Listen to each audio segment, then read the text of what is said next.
Good evening, everyone. Welcome to Week 12 live interaction session for the course Fabrication Techniques for MEMS-based sensors from the clinical perspective. So, I'm the course TA, Rayan Jesma from IIC Bangalore.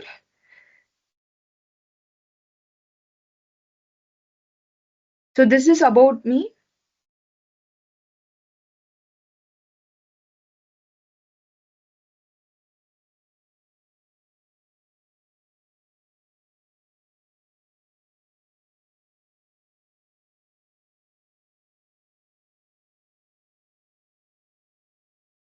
So, first we will start with a quick recap.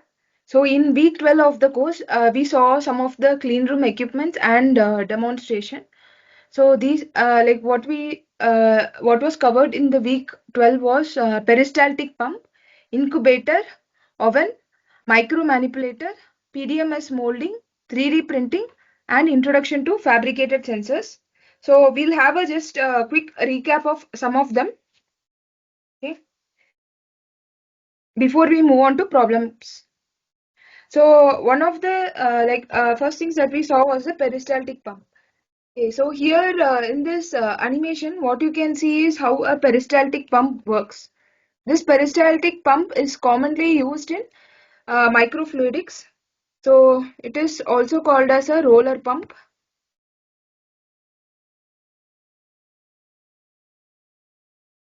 Uh, and it will displace the fluids. So it is a positive displacement pump, meaning it will push the fluid in the forward direction. So how it works is that like we are having like two uh, pressing shoes. This is assembled on a rotating wheel. The pump hose will be compressed by like the rotation of these rotating wheel. So what will happen is the first shoe, it will press the walls of the hose. Then that will create a vacuum. So once vacuum is created, that will attract the pumped liquid into the hose. Once the pumped liquid enters the hose, then the second roller will pass over the hose. So this will push it towards the pump outlet. So here you can see like uh, whichever shoe is coming in contact with this side is the first one, which will create a vacuum. So once vacuum is created, the fluid will start to get pulled inside the tube, and here it will push the liquid towards the pump outlet. Okay. uh, so what happens is like there is no backflow in this kind of pump. This is because like when this is getting detached from the hose, here it is already compressed. So some vacuum is like it does not allow the fluid to flow in the backward direction. It allows the fluid to flow only in the positive displacement direction. So we connect this kind of peristaltic pump to microfluidic channels in order to create the flow of the fluid in a particular direction. So we this pump works in a way that is similar to a biological process called as peristalsis. Okay.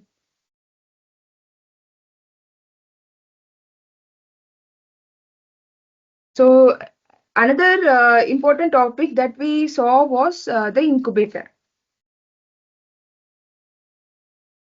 So when we are trying to cell in a particular medium, we want to maintain the sterility of the cell culture, temperature,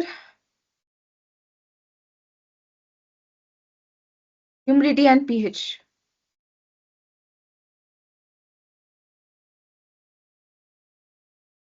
So in order to maintain all these parameters, we use a CO2 incubator. So these factors will ensure that the cell will be able to thrive in the environment. Like what we generally control in the CO2 incubator is that we control the conditions of temperature as well as pH. So in order to control the pH we will be using control of the carbon dioxide concentration. So by using this incubator, we can create an environment that will mimic body temperature, and like we can control so that we will have the same amount of carbon dioxide that is present in a healthy human body. So to sterilize, what we will have is we will have a UV heat lamps,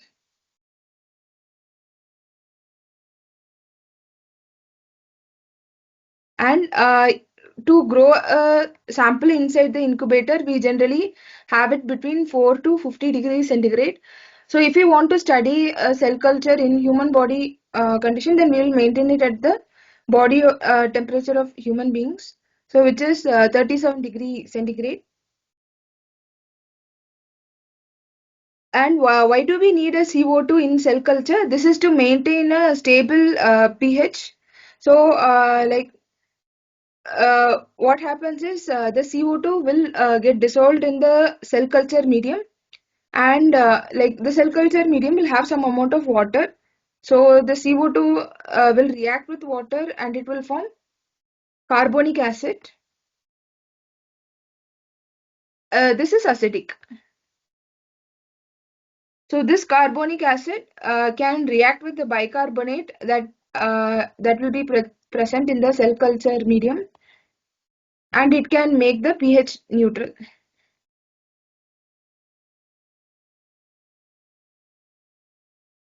So this bicarbonate is alkaline. By controlling the concentration of the carbon dioxide, we can control the amount of H2CO3, carbonic acid, that is obtained. So thereby we can control how much carbonic acid reacts with bicarbonate. Okay. Another tool that we saw is a micro manipulator. So here in this figure you can see a micro manipulator, and it is holding a syringe. So a micro manipulator is generally a device which is used to physically interact with the sample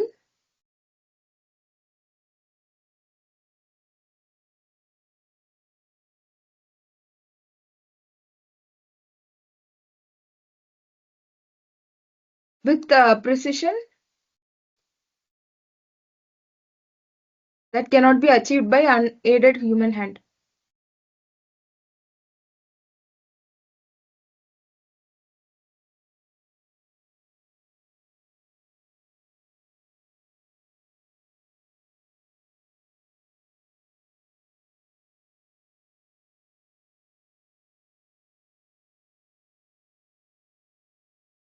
So here in this figure, syringe is connected.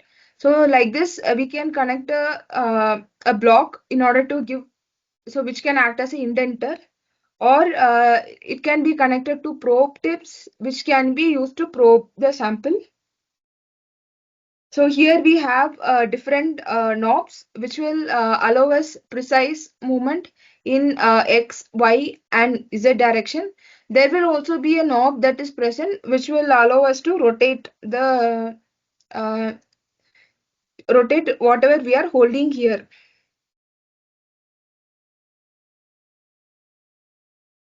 So next we will look at PDMS molding.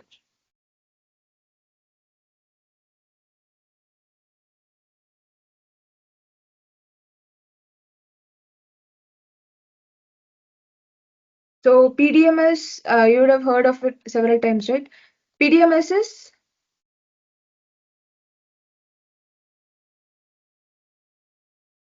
polydimethyl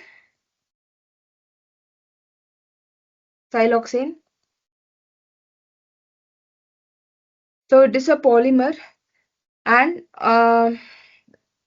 it is generally used for microfluidic applications. So it has a very high, it can be used to fabricate structures with high aspect ratio. Then, like if we are, it is a elastomer.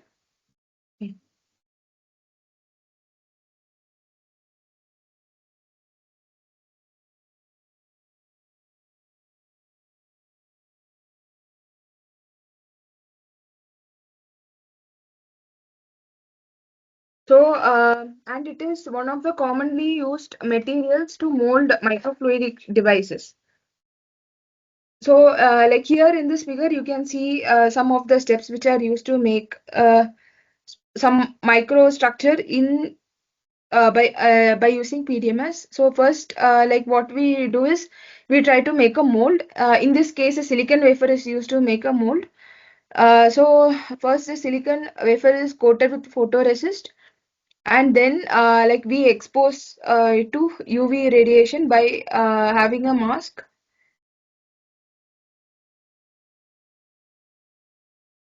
After UV exposure, we dissolve the photoresist by keeping it in a developer. Then we do etching. So after development, we'll do hard baking to ensure that all the solvent that is present in the photoresist is completely evaporated, and the uh, photoresist becomes hard. So we'll get a mask which is made of a photoresist. Then we will do the etching so that we'll have our defined pattern.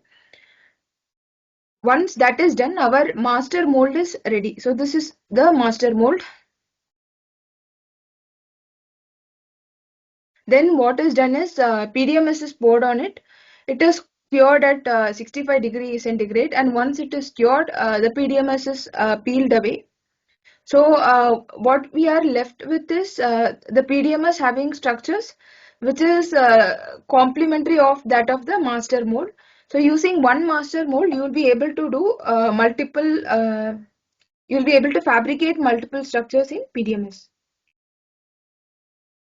So, what are the advantages of PDMS and why is it used in microfluidics? So, some of them are first, it is transparent at optical frequencies.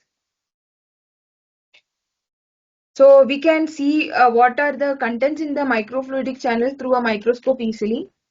Then, second is it is biocompatible.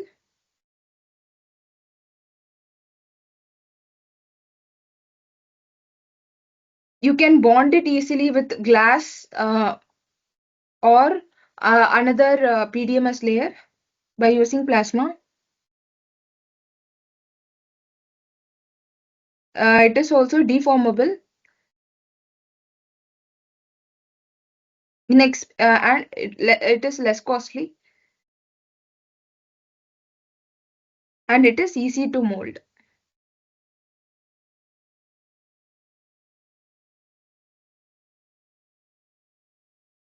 So these are some of the advantages as to why PDMS is generally used in many microfluidic applications as well as in some biological studies.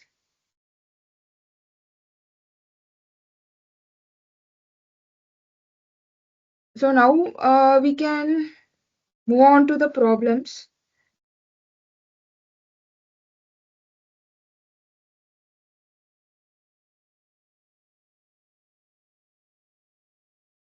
Before that, wait.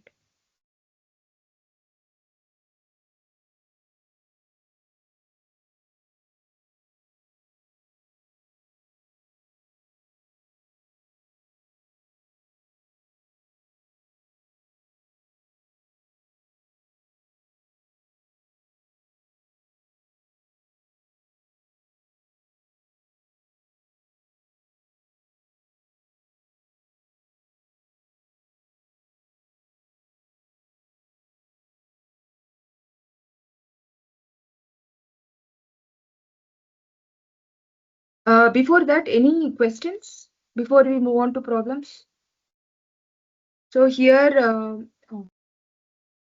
so other like equipments that we saw include oven. Oven is used for like it is used for keeping the samples at higher temperature. We also saw about 3D printing and we saw some introduction to fabricated sensors as well.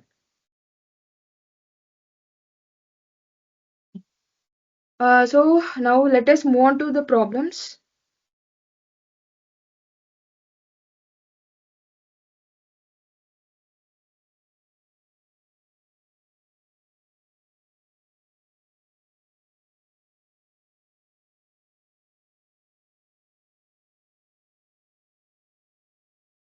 Problem 1. A microfluidic device with 2 inlets and 4 outlets has channel dimensions such that 5 microliter per minute blood and buffer solution need to be injected at the same time into the chip. This fluid flow through the microchannels can be achieved using option A, centrifugal pump, option B, peristaltic pump, option C, inline pump, option D, rotary lobe. So which is the correct answer for this question? So what kind of like pump are we using to flow pump, or any equipment that we are using to flow a particular liquid into the chip?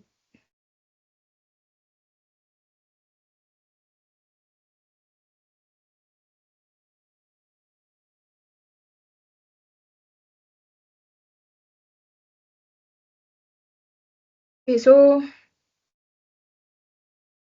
what is the correct answer for this question? The correct answer is option B, peristaltic pump. So like we saw in like the quick recap regarding the peristaltic pump, like this is generally used for forward flow, right? It will pump.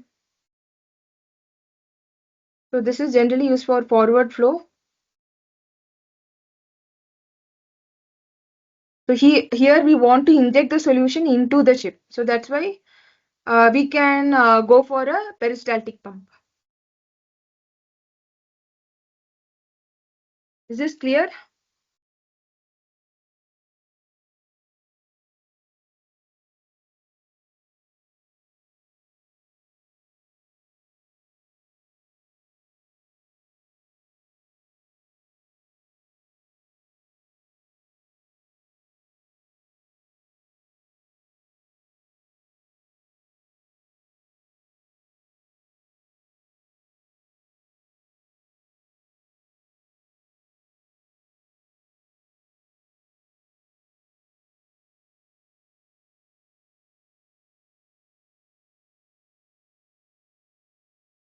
So here centrifugal pump is like ideally used for very high flow rate. Since here we are dealing with less quantity of liquids, we will not go for a centrifugal pump.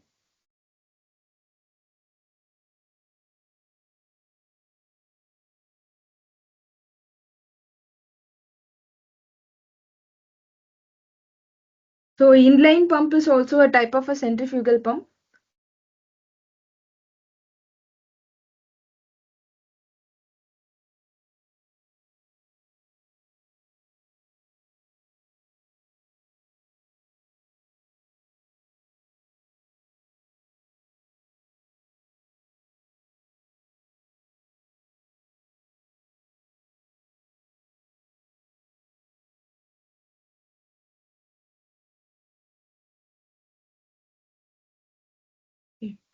So again, like the peristaltic pump, rotary lobe is also for a forward flow. However, it is generally designed uh, to pump a large volume of fluids, unlike the peristaltic pump, which is used to pump precise amount of fluid. Is this clear?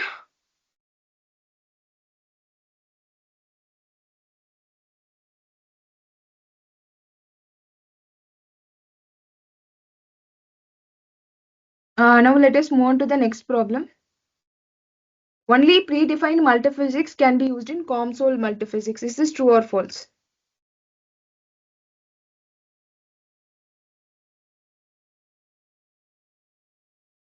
Okay.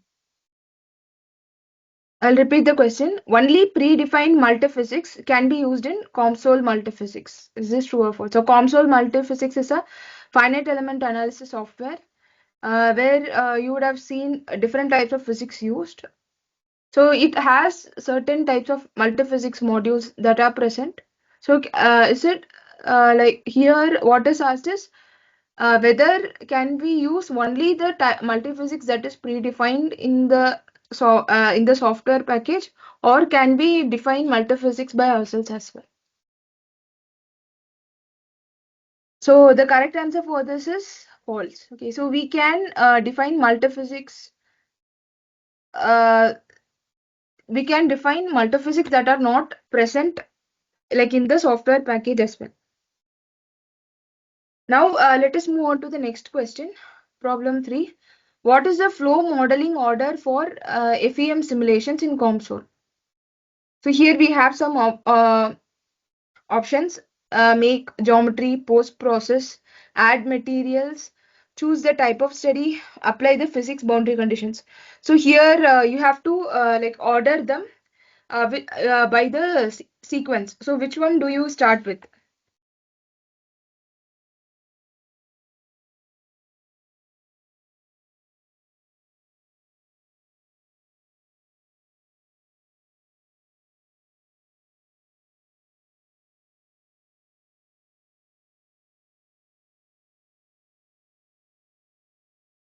Okay, so you would have done like some kind of modeling, right? So what will be the first step that you do? First, we will try to make a geometry, right? Once we make a geometry, like the geometry will be like it will have different shapes. Then we have to define what kind of material, like what block represents what kind of material. So that will be the second step. Once that is done, we have to apply any boundary conditions or like you have to define some sort of physics conditions. So that will be the third. Then we have to choose what type of study we want to do, whether we want to do stationary study, which means which is static in time, but some other force is varying, or do we want to do a time dependent study or a frequency dependent study? And then the final will be post processing. So if we look at the steps, make geometry will come first. Once we make the geometry, we will define the materials. Then we will apply the various physics conditions. In the fourth step, we will choose the type of study. Then we will do the post processing. Okay. So this is the flow modeling order for FEM simulations in COMSOL.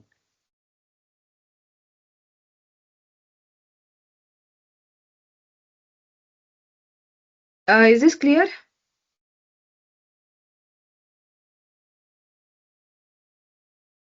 Now let us move on to the next problem. A biochip for gas sensing was designed with interdigitated electrodes for detection of biomarkers in breath.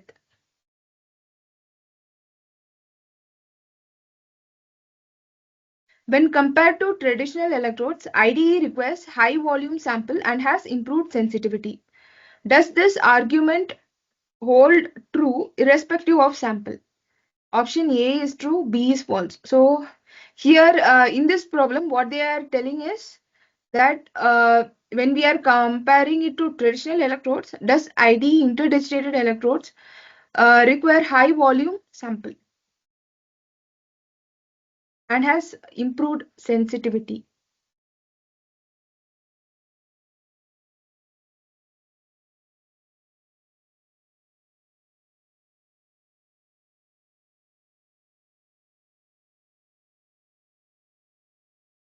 So before we like answer this question, what is IDE? IDE is interdigitated electrode.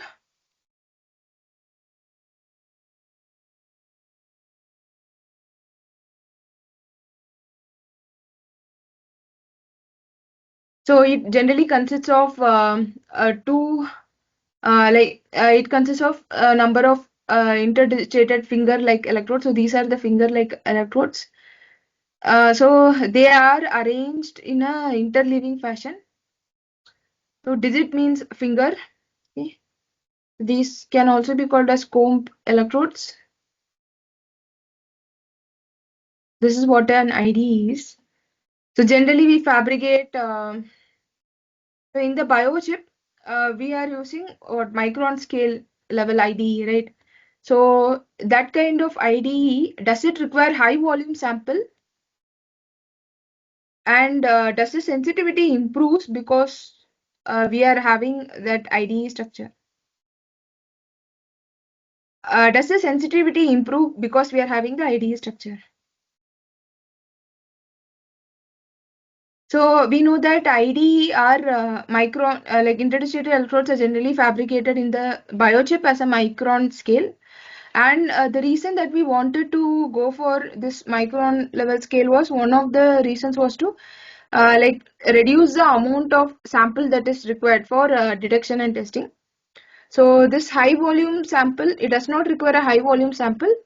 It can be done using low volume sample, and like the IDE can be designed so that it can improve the sensitivity. So since this is wrong, the correct answer for this problem is false.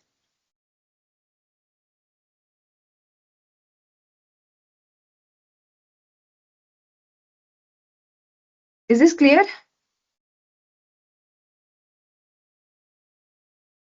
Now let us move on to the next problem. To model a MEMS microheater, which physics will you solve for? Option A, electrical and structural physics. Option B, structural and thermal physics. Option C, electrical and thermal physics. Option D, fluid flow and mechanical physics. So what we are fabricating here is microheater, right? MEMS microheater.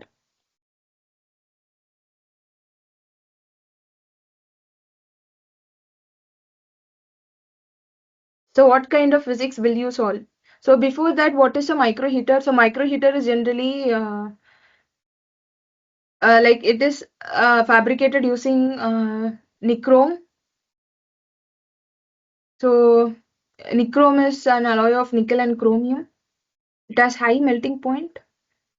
And if you look at the layouts of microheaters, generally they are arranged in some kind of coiled fashion.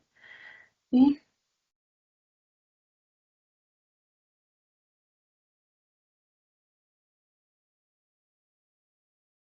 Okay. And how they work? They work based on the Joule's heating principle. So if a current I is flowing through resistance R, then the amount of heat that is generated will be I squared R into T. So that will be the amount of heat that is generated.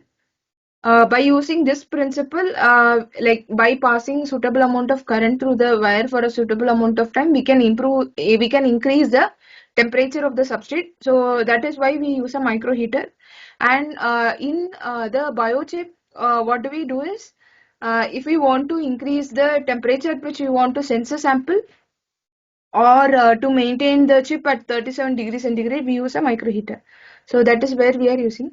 So now we know what the structure of a microheater is. What kind of physics do you think is getting involved in this? Okay, so first is electrical and structural. Like we are not playing much with structure right here. So structure is like it's not getting deformed. If it is getting deformed, then we will include the structural physics. Since the structure remains as such, we will not use the structural physics. Then another option that we have is fluid flow. So, directly we are not dealing with the flow of fluid, so that's wrong. Mechanical physics. So, mechanical physics, you can say it's similar to structural physics. We are not dealing with any mechanical forces. And then we have two more options. One is the thermal physics. We are dealing with the thermal physics because like we are using the microheater for heating. So if you want to know how much temperature your microheater can go to, then you will need to have the thermal physics. And since we are passing current through the wire in order to heat the microheater, we'll use electrical physics. So the correct answer for this question is electrical and thermal physics.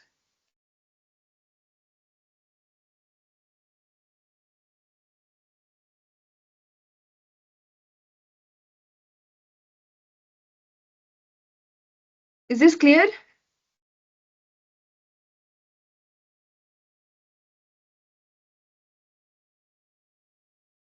If this is clear, now let us move on to the next problem. Bonding PDMS to glass can be achieved using option A, oxygen plasma chamber, B, adhesive, C, UV chamber, D, RF chamber. So which is the correct answer for this question?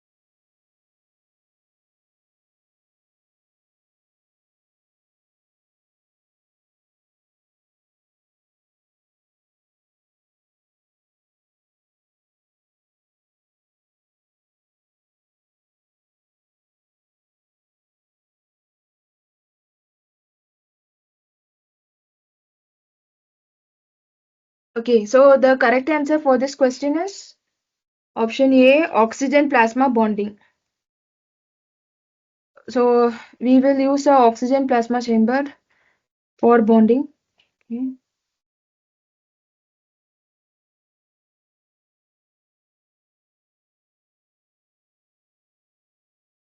So what happens is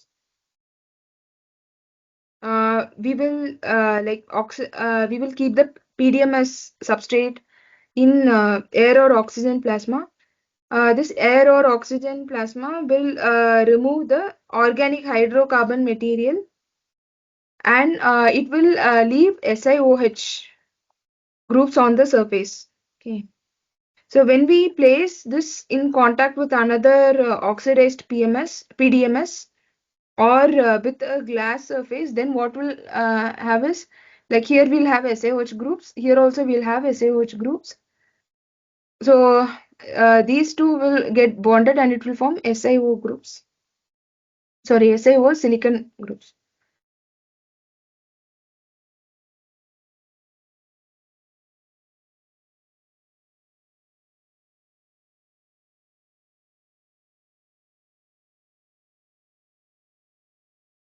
So like this SiO Si bond is very strong, and this whatever bond that is formed, that will be a irreversible bond. Okay, so that's how we can bond PDMS to glass, and we generally bond this PDMS to glass in order to form microchannels and various other structures as well. Is this clear?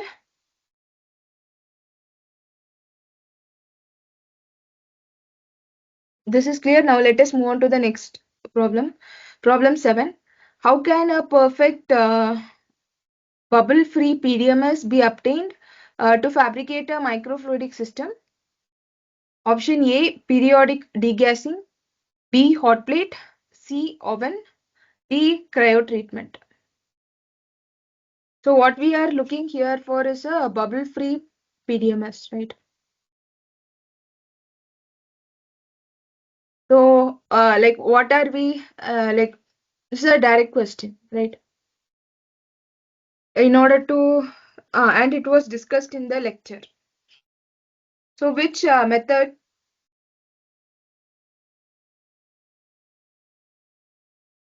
method do you think is more suitable for creating a bubble-free PDMS?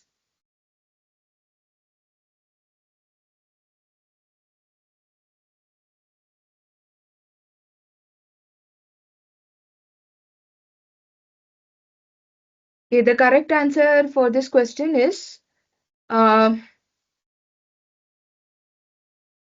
what?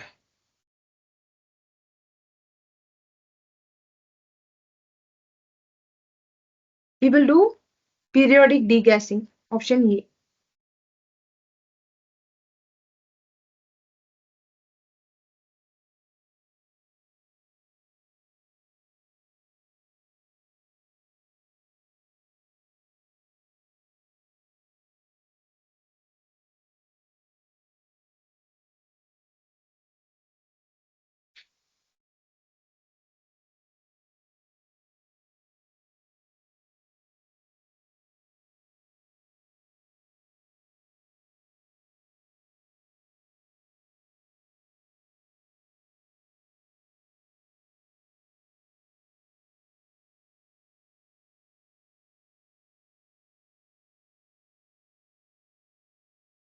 Okay, so this degassing, we will do the degassing by using a vacuum pump.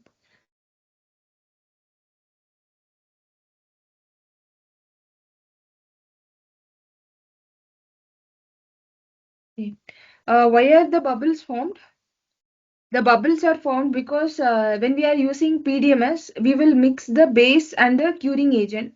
So when we are mixing the two, like, air bubbles will get formed inside the prepolymer during the chemical reaction. So like, we don't want the bubbles to be present in our fabricated structure, so we have to remove these bubbles. For that, we will do the periodic degassing. This is generally done by like trying to remove the air bubbles. Okay. So now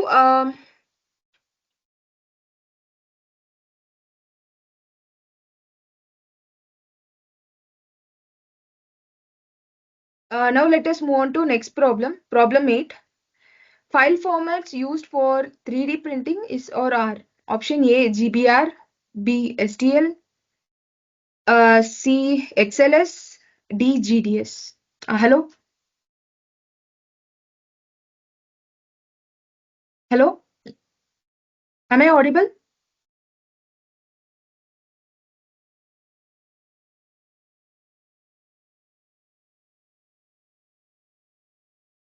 Hello,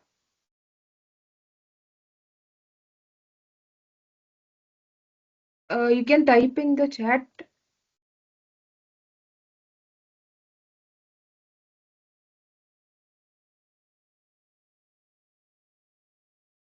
Hello. It will be good if this session is interactive. Okay. You can try to answer this problem. Problem 8. File formats used for 3D printing is or are.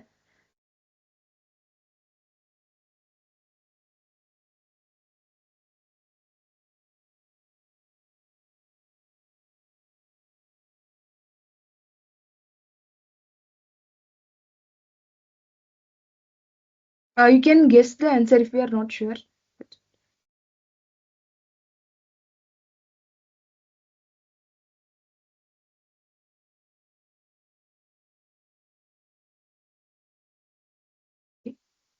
Uh, so the correct answer for this question is STL. Okay.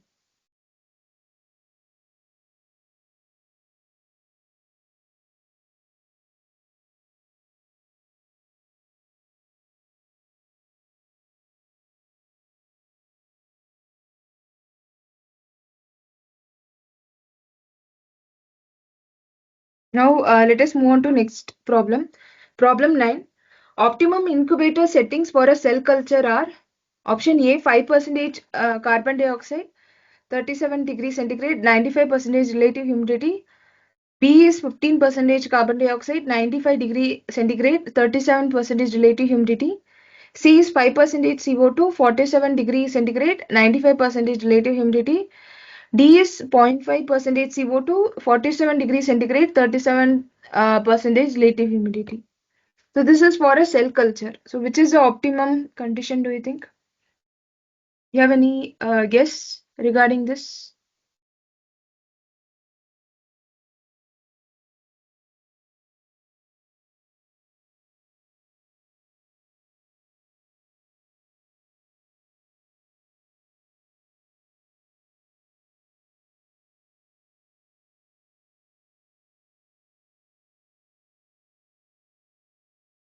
Uh,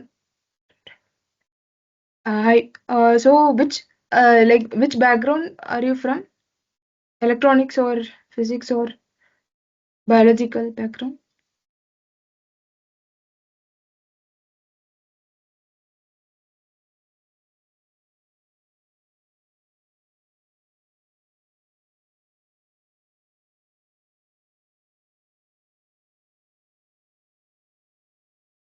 Okay, so this we saw like in earlier discussions, right? We want like in our cell culture, we will generally try to maintain in vivo conditions as possible. In vivo means same as human body conditions. So we will generally go for 5% CO2 room the body temperature of human body, which is 37 degrees centigrade, 95% relative humidity. Okay. And the reason that we are going for 5% CO2 is that we want to maintain the pH of the cell culture. So what happens is that like in the cell culture, bicarbonate starts forming. So bicarbonate is HCO3 minus, and this is what it is alkaline. Alkaline means it has a pH greater than 7. So to neutralize that, we will control the concentration of CO2, and this is generally done in an incubator. So what happens is the CO2 will react with water that will be present in the cell culture medium to form carbonic acid, which is H2CO3. So this is acid, so it is acidic. The pH will be less than 7. So like these two will react, and by carefully controlling the concentration of CO2, we can make sure that the pH of the overall cell culture is neutral, which is close to 7.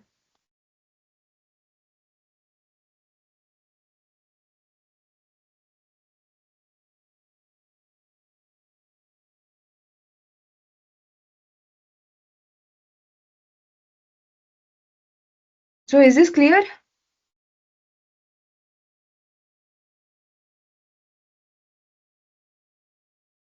So in the cell culture, we generally want to maintain the conditions that are similar to that of the human body. So now let us move on to the next problem, problem 10. Cross-linking agent is not used along with PDMS elastomer to improve its mechanical strength.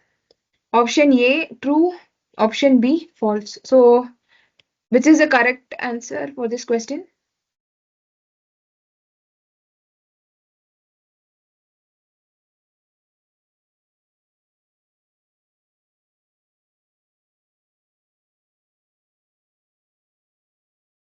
Okay.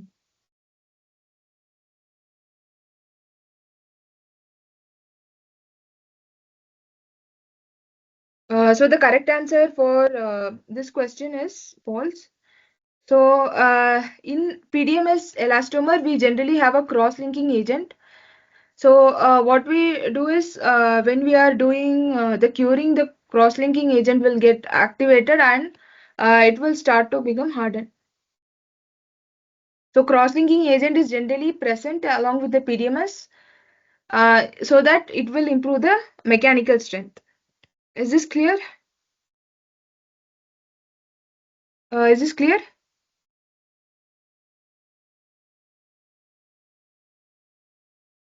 Now let us move on to the next problem, problem 11.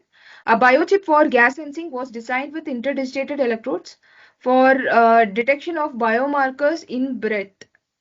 When compared to traditional electrodes, IDE requires high volume sample and has improved sensitivity. So does this argument hold true irrespective of the sample? Is this true or false?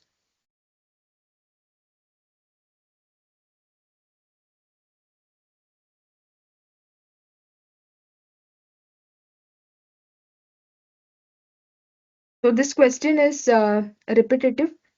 So the correct answer for this question is false. Okay. So I'll repeat again why.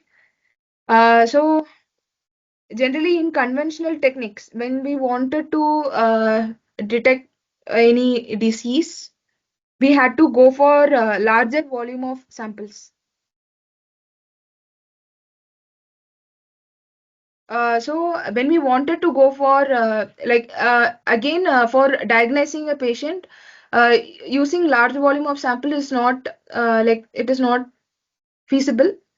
So we want to try to detect a disease by using less volume of samples, and also without any by using certain biomarkers which do not involve any surgical uh, which do not require any surgical removement of any particular tissue. So we can detect the biomarkers that are present in the breath. So for that we went for a biochip, right? And that biochip had interdigitated electrodes. So what are interdigitated electrodes? Interdigitated electrodes are like series of electrodes that are like finger-like. So they are arranged in an interleaving fashion. So here this is one set of interdigitated electrode, and you can say the other set will be arranged in an interleaving fashion. So this also looks like comb, right? So this can also be called as comb like electrodes as well, and it is called as interdigitated electrodes. Mainly the reason is like it is arranged in an interleaving fashion, and the electrodes are similar to digits. Digits meaning fingers. Okay. So the reason that we went for biochip is so that we can use less volume of samples, So here the statement that it is requiring high volume sample is wrong. And whether it has improved sensitivity, we can design our sensor so that like the sensitivity will be high. So by varying different parameters, design parameters of the interdigital electrode, we can try to improve the sensitivity. We can also have some additional circuit connected to this sensor to amplify the output signal. Okay. So this statement is false. Main reason is it does not require high volume of sample. We can use low volume of sample. So that is the main reason why the statement is false. Is this clear? Now let us move on to the next problem. Problem 12. What material is usually used for 3D printing applications? Option A, PDMS, B, PDOT, PSS, C, polylactic acid, and D, Teflon. So which material do we generally use for 3D printing applications? Which material do we generally use for 3D printing applications? Do you have any guess regarding the correct answer, or which one do you think is the correct answer?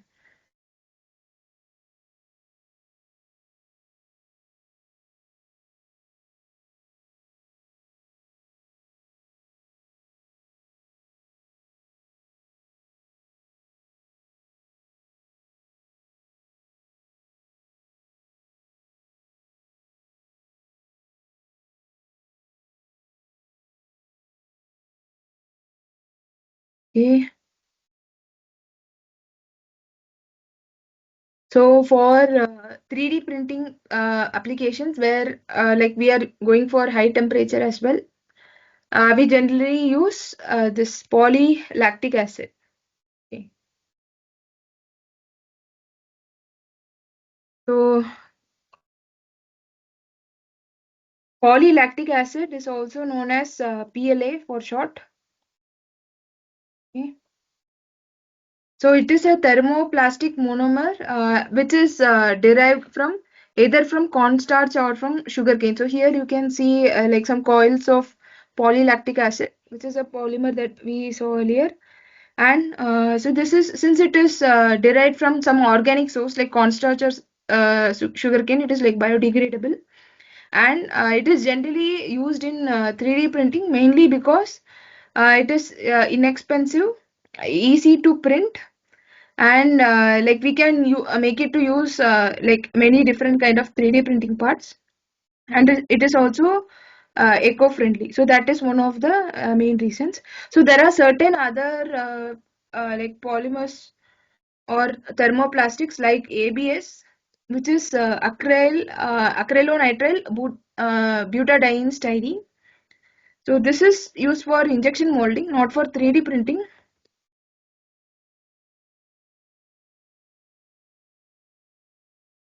Okay. So it is like much stronger, like it has better mechanical properties compared to PLA, and it is also durable and lightweight. So since it is kind of mechanically more stronger than PLA, it is not very suitable for 3D printing. So another polymer which can be used for 3D printing is PETG, which is polyethylene terephthalate glycol. So like you would have seen this kind of polymer in various like plastic bottles, no, PET. So that is polyethylene terephthalate. This PETG R is just a kind of variation of that plastic, and this variation will have different mechanical properties. So this is also suitable for 3D printing applications. However, it is plastic, so it is not biodegradable. And since it is plastic, it can be like able to withstand only low temperatures. Okay. So if this is clear, now let us move on to the next problem. Problem 13.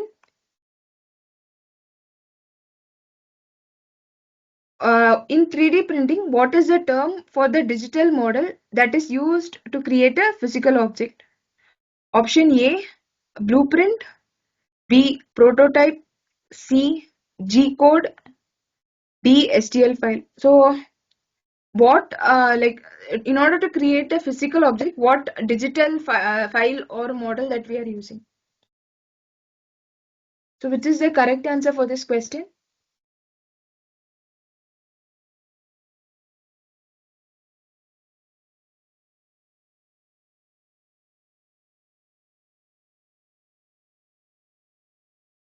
Okay, so the correct answer is option D, STL file.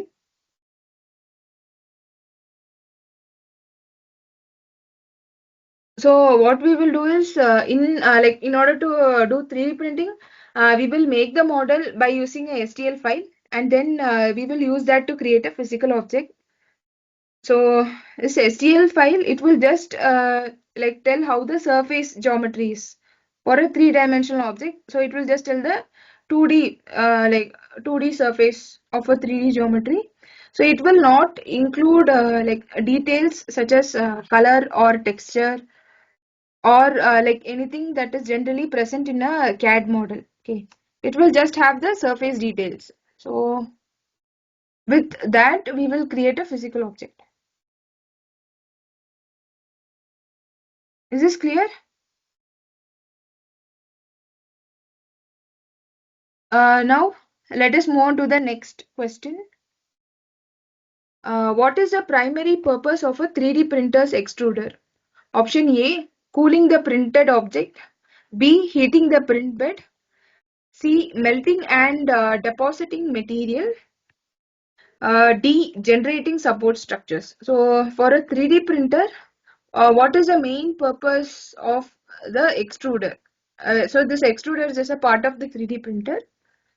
What is the primary purpose?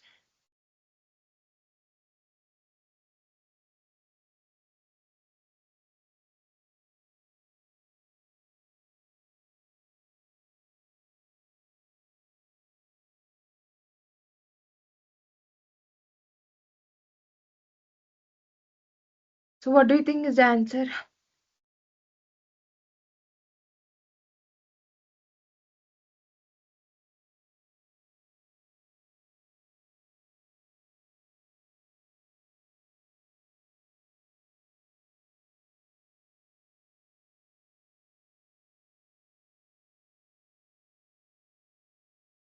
So the correct answer for this question is option C, melting and depositing material. Okay.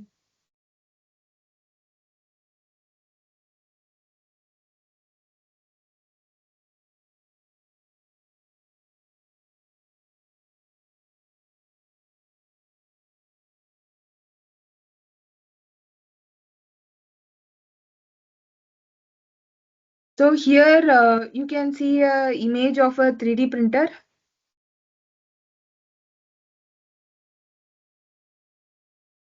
So it has various parts such as extruder, red extruder, hot end, X stepper motor, Z stepper motor, Y stepper motor, power supply.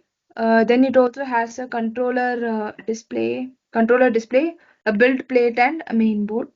So here, like I'll just tell what each of these parts do. So this hot end, this is what will melt the plastic.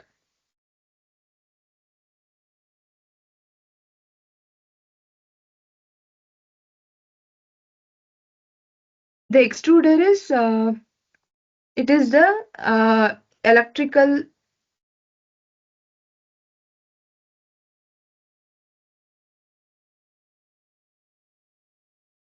So what it will do is it will push the filament through the hot end.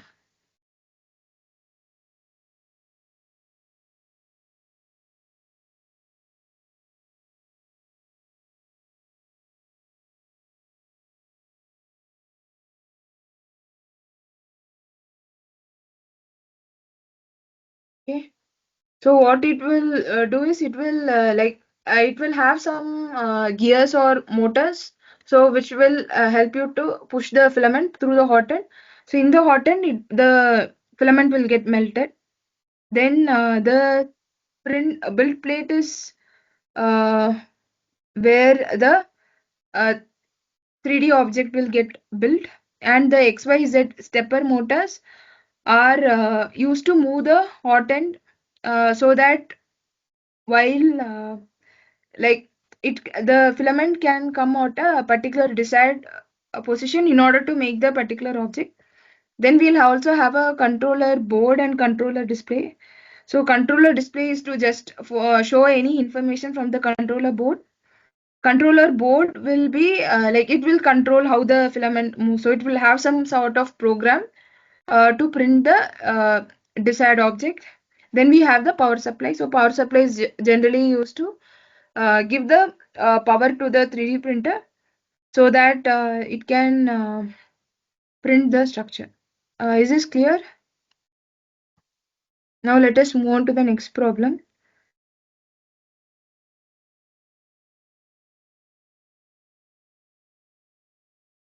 What is 3D printing also known as? Option A, additive manufacturing. B, subtractive manufacturing. C, injection molding. D, CNC machining. So which among the following is the correct answer?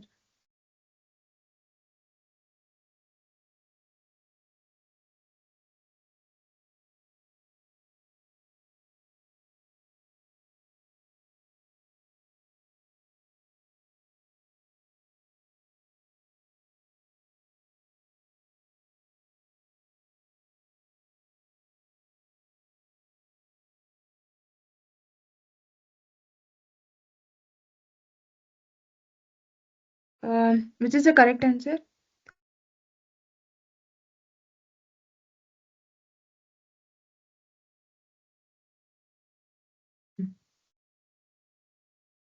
So the correct answer for this question is additive manufacturing. Right.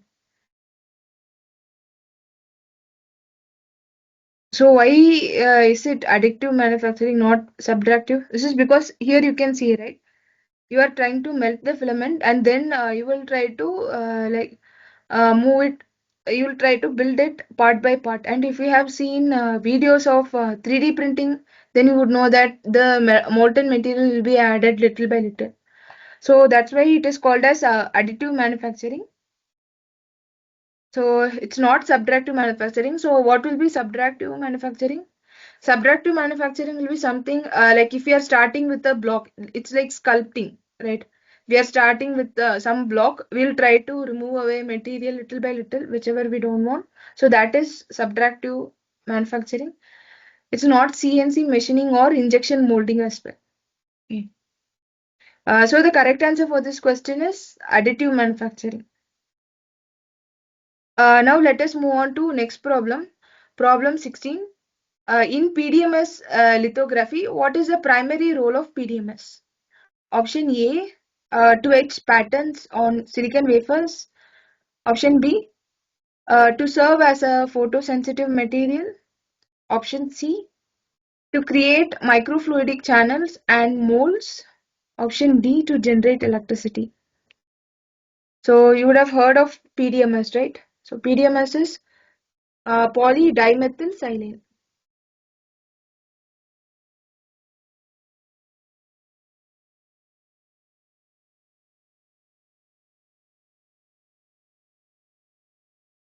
So it is commonly used in like for fabricating microfluidic channels,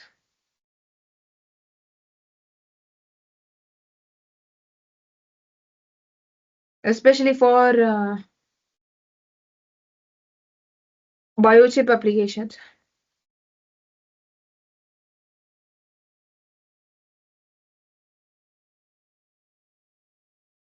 Okay, so since I've told it is used, so the correct answer is option C, to create microfluidic channels and molds. So how do we form these microfluidic channels and molds? First, we make a master mold. The master mold will have um, so the master mold or like stencil will have the inverse of the pattern that you want. So let's say you want to create some sort of pillars on your PDMS, then what you will do is you will create a master mold like this. So various materials can be used to make master mold. So one of the commonly used material that you can use is silicon. So let's say this is silicon. Like to fabricate this, what we will do, we'll take a silicon wafer. We will coat PR. Then we will do lithography, where we expose to UV light. You with a mask. So the mask will contain the pattern that is to be present. Then we will etch out the remaining. Uh, Before that, after exposure, we will develop the photoresist. Once it is developed, we will hard bake so that we will remove all the solvent from the photoresist. Then we will take it for etching.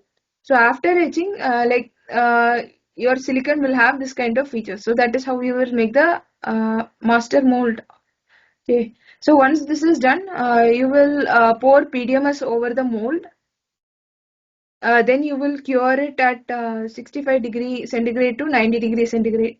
Okay. So once it is cured, the PDMS will start to harden. It will start to solidify. So this will be your PDMS structure. And if you separate your PDMS from your mold, then you will be left with something like this.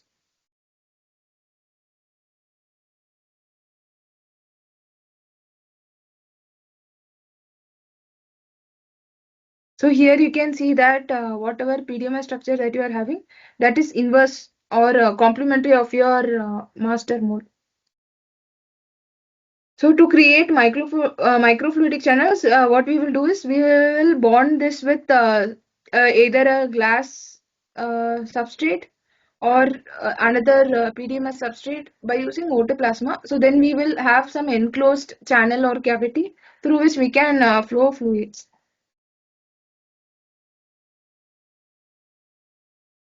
So is this clear? Now let us move on to next problem. What role does a curing agent play in the PDMS curing process? Option A, it enhances the UV curing process. B, it accelerates the polymerization of PDMS. C, it cools the PDMS to prevent overheating. And D, it softens the PDMS for molding. So, what is the correct answer for this problem?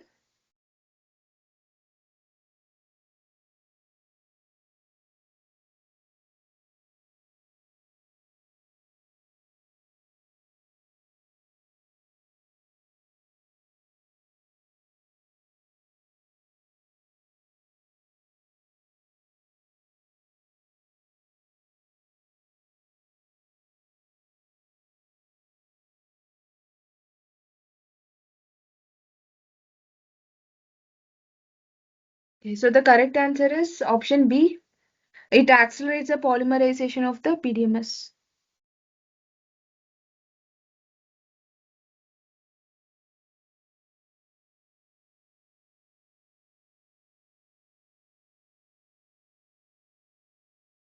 So the curing process is generally carried out at 65 degrees centigrade to 90 degrees centigrade. Since this curing agent will be mixed in the PDMS, what it will do is it will just try to accelerate the polymerization. So like when the PDMS gets polymerized, it kind of becomes hardened. Okay. So that's why like we do the curing process. So like you saw in the previous this one here, like once you have poured your PDMS, you want to make sure your structure is it is stiff. It is not like a liquid, right? So you will go for curing. And this curing agent will just help you to accelerate the curing process, not like enhance, but like it will make sure that your PDMS gets hardened faster. Now let us move on to the next problem, problem 18. Which of the following is commonly used temperature range for curing PDMS in an oven or incubator? Option A, 50 to 70 degrees centigrade. B, 150 to 200 degrees centigrade. C, minus 20 degrees centigrade to freezing.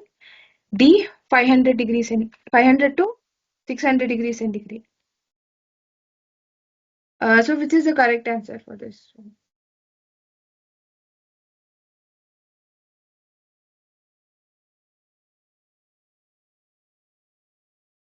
Which like temperature range do you generally use for curing PDMS?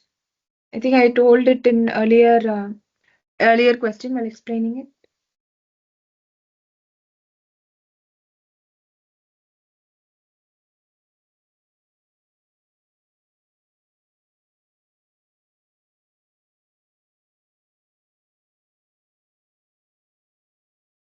So the correct answer for this is option A, 50 degrees centigrade to 75 degrees centigrade, 70 degrees centigrade.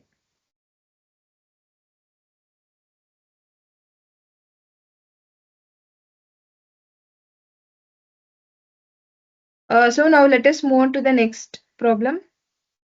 Which factor primarily affects the resolution and the layer thickness of a 3D print? Option A, the color of the filament. B, the size of the build plate. C, the diameter of the nozzle. Sorry, C, diameter of the nozzle. And D, the printer weight. So, which factor will affect the resolution and how thick the layer is for a 3D printing? So, you saw various parts of the 3D printer. So, which one is the correct answer? Which one is the correct answer among these options? So is my screen visible? Shared screen visible?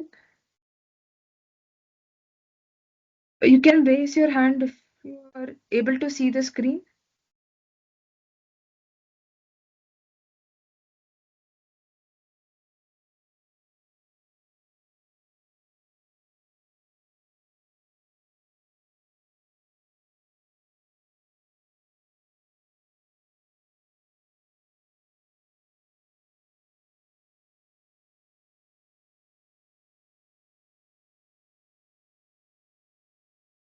Okay.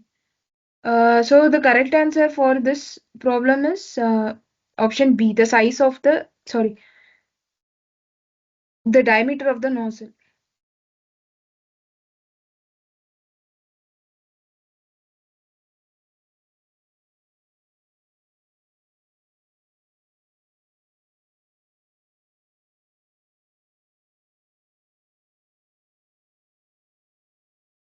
Okay, so the other parameters will not affect your resolution or layer thickness for your 3D printer. So that's why, like if your nozzle like diameter is high, then like as you can see here, this 3D printer, no? If your nozzle diameter is high, then the amount of filament that is getting melted will also be high, and like how much the melted filament will flow will also be high. So when that becomes high, your resolution starts to decrease, and your layer thickness will become high if your nozzle diameter is high. Now let us move on to next problem. Problem 20. Bubbles formed in PDMS plus curing agent mix is removed using option A, incubator, B, desiccator, C, peristaltic pump, and D, syringe. So what do you use to remove the bubbles that is formed in PDMS and curing agent mix? How will you try to remove that?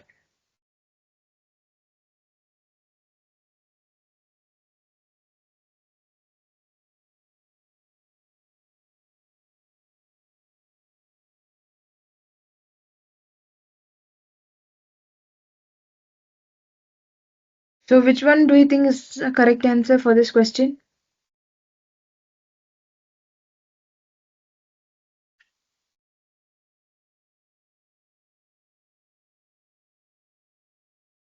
Okay. So the correct answer for this is desiccator, okay?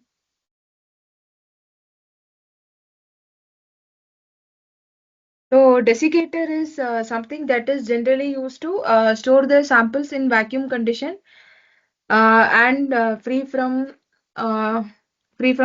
moisture and other like environmental particles.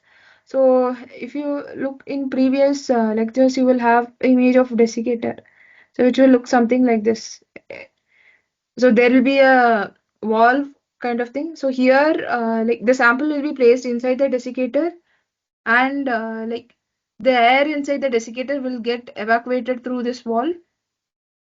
So what we do is when we are trying to mix the PDMS and the curing agent, what will happen is some kind of bubbles will get formed.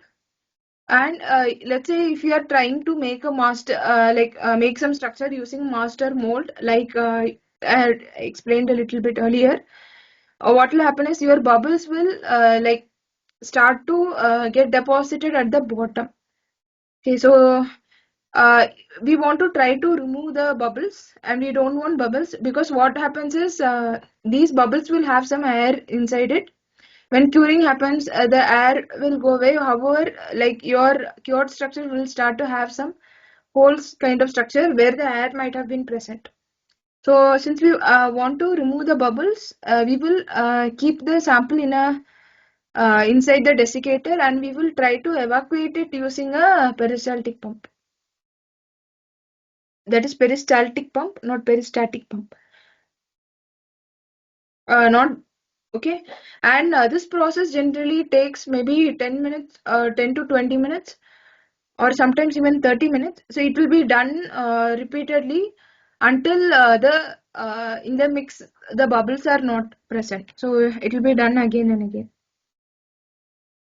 Now let us move on to next problem, which is a software used to make designs for 3D printing. Option A, K layout, B console, C SolidWorks, D MATLAB, E Tinkercad, F Fusion 360. So which software are we using to make designs for 3D printing? So we saw that console earlier, right? So console is a finite element analysis software. K layout is a software that is used to draw layouts. So generally we use these layouts, like we convert these layouts to form patterns which can be used for direct exposure. So that is also not correct. SolidWorks is a software that we can use for 3D printing. MATLAB, it is used to do like generally post processing and things like that. Other than this, Tinkercad and Fusion 360 are also used to make the designs for 3D printing. So the correct answer for this question is option C, SolidWorks, E, Tinkercad, and F, Fusion 360.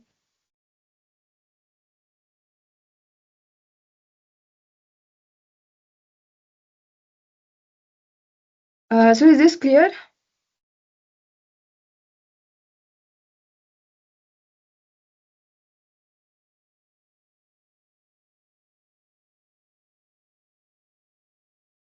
Any other questions?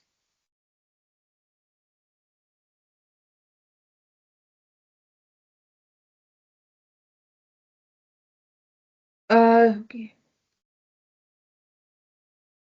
So if not, we can end the session. Thank you.